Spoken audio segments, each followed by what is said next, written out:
கன்னியாகுமரி மாவட்டம் கொல்லங்கோடு பத்ரகாளியம்மன் கோவில் திருவிழாவில் திரளான பக்தர்கள் கலந்து கொண்டு நேர்த்திக்கடன் செலுத்தினர். கொல்லங்கோடு பத்ரகாளியம்மன் கோயிலில் 10ஆம் உதய பொங்கல் விழா வெகு விமர்சையாக நடைபெற்றது. இதில் தமிழகம் மற்றும் கேரளாவை சேர்ந்த பல்லாயிரக்கணக்கான பக்தர்கள் கலந்து கொண்டு பத்ரகாளியம்மனை வழிபட்டனர். ஏராளமானோர் புது பானையில் பொங்கலிட்டு நேர்த்திக்கடனை செலுத்தினர். இது எல்லா வருடமும் சித்திரை மாதம் 10ஆம் நாள் நடக்கக்கூடிய திருவிழா.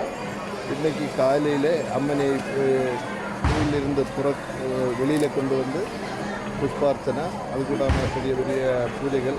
அதுக்கு பிறகு இந்த தூக்க திருவிழாவுக்கு எத்தனை குழந்தைகள் வந்திருக்கோ அவ்வளவு குழந்தைகளுக்கும் அர்ச்சனை நடக்கும். அந்த அர்ச்சனை முடிஞ்ச பிறகு பொங்கல் கிட்டத்தட்ட ஒரு 10,000க்கு மேலே பொங்கலை இன்னைக்கு இங்கே போடுது.